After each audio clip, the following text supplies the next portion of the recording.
Hi everyone, I thought I would start another reading vlog here in Edinburgh. I used to live here from like 2015 till 2018 and then I moved back to Ireland, so this place feels like home to me. But I'm finally back. I think it's 2 years later. I would have come back definitely earlier, but due to COVID. But yeah, I came here for a wedding. That was amazing. That was all day yesterday. Today has just been so nice, but I am exhausted. I went for breakfast in Pappy. I think I have footage of a lot of this. Pappy is on Hanover Street. I would highly recommend it. If you're looking for like a breakfast place in Edinburgh, it's really good. They specialize in waffles. So good. I went to my old church and then I went to the new St. James Centre, did some shopping.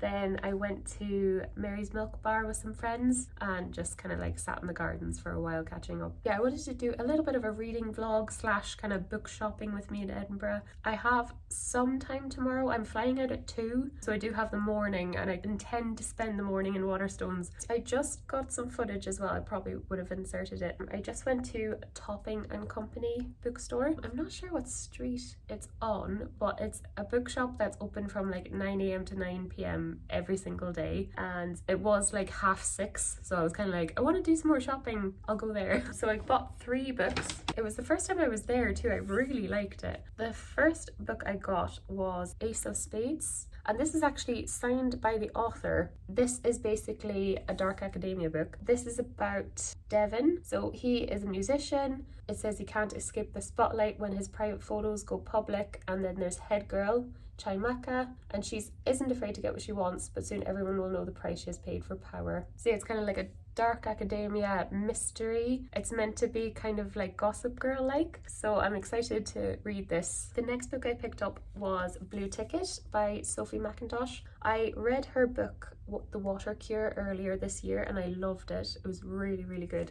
I believe this is her second novel. Yeah, for The Water Cure, I think she was longlisted for the Man Booker Prize. The Water Cure was quite dystopian, literary, and I believe this one is that as well. So I think every woman, you report to the station to learn what kind of woman you will be. A white ticket grants you children, a blue ticket grants you freedom. You are relieved of a terrible burden of choice. And once you're taking your ticket, there's no going back. So it's kind of a dystopian future for women. So yeah, I really enjoyed The Water Cure, so I do believe this will be quite good too. I assume it's kind of that dystopian future that McIntosh is really good at doing. Yeah, I also picked up The Poppy War. I was in the mood for kind of like a YA fantasy and I heard this is amazing. So this is by R.F. Kuang. I believe this is kind of like academy-like, and then there's a war going on. I think it's like a fantasy China, I believe. So yeah, they're the 3 books I picked up. I do plan to pick up a bit more. I only have a carry-on with me though, so I don't want to buy too much. Yeah, I thought I would do another reading update as well. So yeah, currently I'm reading Circe by Madeline Miller. I am nearly done. I'm on page 275 and I think there's like 330 pages, so I'm nearly done. I really like this book, but I don't love it. I think I'll give a proper wrap up when I'm done, because maybe the end might pick it up a bit. It's Greek mythology, so it's a retelling of the Iliad, of the Odyssey. Circe, I don't know how big Circe was as a character. Anyway, she's the daughter of Helios. She's kind of the lover of Odysseus, who is, I think he's the main character of the Iliad, is he? I don't know anything about Greek mythology, but I think with this book, if you're a fan of Greek mythology, if you've studied it before, you're gonna love this. It's like a really modern retelling. For me, I was kind of like, okay, I need to Google who Athena is, all the connections and stuff like that. Yeah, basically Circe is the daughter of Helios, so the god of the sun, and then she's half nymph as well. Her and her siblings, they have powers that the gods aren't really happy with, so Circe ends up being kind of like the scapegoat and she's banished to an island. Because she's a goddess, she lives for centuries, so it's kind of like this part of her life and this part of her life and this part of her life. So it nearly reads a little bit like a short story collection of different sections of Circe's life, if that makes sense. Some sections I like more than others. I'm excited to finish it, but I don't think it was the best thing I've read. It's definitely very well written. Like, Madeline Miller is a very good author, but I think in terms of the story, it's probably not the best thing I've ever read or anything like that. Yeah, it is quite cool. You can see Circe mature and become her own woman and become a very powerful goddess, and she is very naive and young at the start, and then obviously now She's very wise. So yeah, it just kind of like dips in and out of her life and the people she meets, her relationships, and the consequences of her banishment and all these things. So it's good. I probably would recommend, I haven't read Song of Achilles, but you might be best reading that first. That did come out, I think that came out in like 2012 or something. This came out in like 2018, but it does talk about Achilles, so I was like, oh crap, I should have read that first. Because I think there is maybe slight spoilers about Song of Achilles in here, and I'm like, oh, I didn't read that one. Very, very slight, like I can still go and read that book in the future. But yeah, so I think I'll probably finish this tonight. I am actually so tired, so I think I'm gonna read this and go to bed. I'm also reading The Journey Over Here. I started listening to Harry Potter and the Chamber of Secrets on audiobook. I'm listening to the Stephen Fry version. I listen to the Jim Dale ones and he does the North American version. Yeah, I've never listened to the Stephen Fry ones before. So I'm not into audiobooks really. I think like I wanted something easy I didn't need to think about, so Harry Potter is a good choice. And also to kind of get ready for Edinburgh too. Edinburgh is where Harry Potter was written, so I was like, oh, I'll listen to some Harry Potter. So yeah, that's my reading. So this Chamber of Secrets, I'll probably like spend the morning in Waterstones tomorrow and just like chill out and read there too.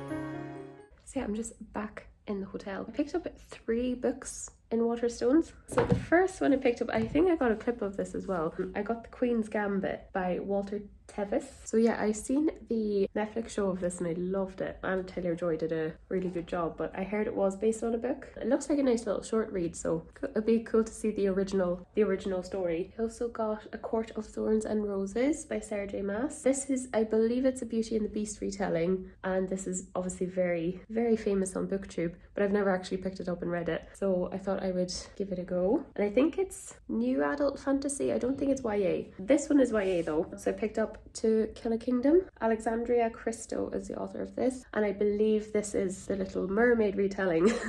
And I think this is a trilogy. Oh no, actually, there's 2 more books at the back here, but I don't think it's the same series. So this might be a standalone. Yeah, so I think this is a kind of like a darker Little Mermaid retelling.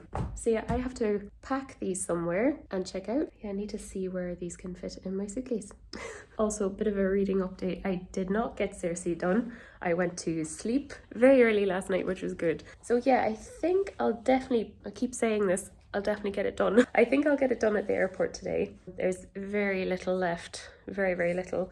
I know I just bought all these books, but I do have Six of Crows by Leigh Bardugo with me. So these are the 2 books I brought with me. If I get a chance, I might start this today. I'll definitely start this week. I'm so excited for this because I love the Grishaverse. I'll probably listen to a lot of Harry Potter today as well. Yeah, I'll do a bit of a reading update I think when I get back to my house tonight. But yeah, that's me. Hopefully I'm going to do a lot of reading. That's what I like about airplanes and traveling, is you get lots of reading done. I think my last clip I was in my hotel and now I'm back home in Ireland. I don't think I filmed anything in the airport or traveling at all. I don't think. But yeah, didn't think it was too interesting. But I ended up finishing Circe by Madeline Miller. I read it the last few chapters in Waterstones this morning, and then on the bus to the airport, the whole flight. And I think just at the very beginning of my bus back to Cork, I finished it. It took me, this book took me ages to read, and I don't really know why. I think the chapters I'm very much a person who reads a chapter then puts the book down. So the fact that the chapters can be quite short, I think that's why it took me so long. Because it's not a very long book. It's only 330, but this took me ages. I don't know when I started it, but I updated my Goodreads anyway. I'll do a full review in my August wrap up. This wrapped up so well. The ending was so good. So I think the last time I kind of updated, I was kind of like, meh. My actual main gripe with it is because Circe is a goddess and obviously she lives over millennia, it's just about kind of like different seasons of her life. But the ending actually kind of like ties everything together. It's just a very, very satisfying ending, and I did actually really enjoy it. It's very well written as well. I think the main thing just to bear in mind going into this is that it is Greek mythology, so it is so wacky and out there. It is, you know, what you'd expect from Greek mythology. That being said, if you like fantasy books in general, you'll still like this, even if you're unaware of Greek mythology like I am. But before this, the only thing I knew was like Hercules, the Disney movie. That was it. It has a really satisfying ending, so really happy with that. I also listened to, how many chapters? I'm filming on my phone so I can't check. I listened to, I'd say like 5 chapters maybe of the Chamber of Secrets, Harry Potter and the Chamber of Secrets. It's funny, in my head, when I think of the 7 Harry Potter books, Chamber of Secrets is probably never on my top 3 or anything like that. But I actually, like, listening to it, I'm kind of like, oh, I actually really like the Chamber of Secrets. I know it's definitely not as good as the others. Like, I love all of them. I think each book has kind of a unique thing about it that I love about it. Yeah, Chamber of Secrets is still very cozy like the first one. Like, you get the introduction to the Burrow and just Molly Weasley looking after Harry, and I just think it's lovely. I actually think with Harry Potter, and I'm realising this as well, I haven't reread them that much. I read them as they came out, like back in the noughties. I reread them when I lived in Edinburgh, so like 3 years ago. I reread them physically. This is my 3rd time ever reading the Harry Potter series, doing it through audiobook this time. I think I've noticed that I really like the normal everyday things about Harry Potter. Like, I love the stories of them going to their classes and their meals and feasts and stuff, and like hanging out in the common room. I think I enjoy those parts more than the main story, like the main like Voldemort story and usually the grand theme of each book. I think I do prefer kind of like them hanging out in the Burrow in the summer and stuff. Obviously it would be kind of boring, but I think honestly, if Harry Potter if it was just like a normal wizarding school, I think I would still really enjoy it. I love the big serious part of it too, but yeah, and I think I'm realizing that there's some things that didn't age well. I suppose like how Dudley is described with just being very overweight and stuff, and how that seems to be a horrible thing, you know, like that didn't really age that well. Obviously it did come out in the 90s, but apart from that, really enjoying that. Listen, my next thing I'm going to pick up is 6 of Crows by Lee Bardugo, because I am just dying to read this. That is me. I ordered Deliveroo.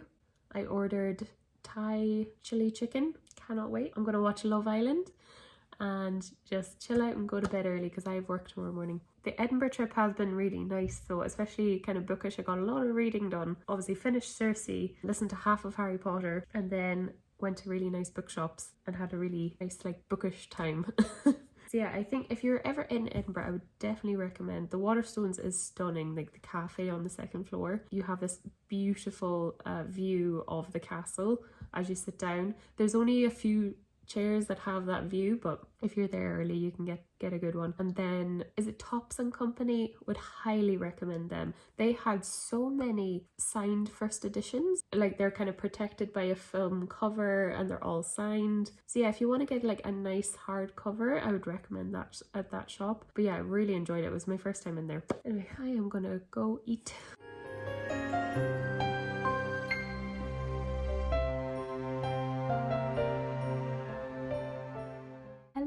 I thought I would just wrap up this reading vlog here. Yeah, thanks so much for watching. I do anything kind of bookish on this channel, so hauls, reading wrap-ups, reading vlogs, book subscription unboxings, anything book related. I have a Goodreads and a Bookstagram as well, and I'll link them in the description. Thank you so much for watching, and I'll see you guys in the next video. Bye!